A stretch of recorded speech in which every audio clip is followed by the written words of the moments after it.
Pinangunahan naman ni Mayor Venus T. Bautista ang pagpupulong kasama ang Department of Education, Schools Division of Isabela sa pangunguna ni Schools Division Superintendent Rachel Llana.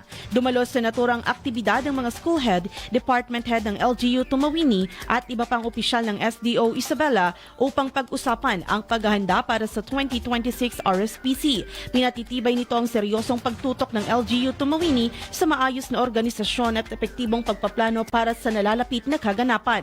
Binigyang diin naman ni Mayor Bautista ang layunin ng administrasyon na palawakin ang mga programang pang-edukasyon at itinuturi ang RSPC bilang mahalagang pagkakataon upang malinang ang husay, pagkamalikain at kritikal na pag-iisip ng mga kabataan. Ayon sa kanya, hindi dapat may maiiwang mag-aaral sa mga gawaing humuhubog sa mga susunod na mamamahayag, manlilikha at tagapagtaguyod ng kultura.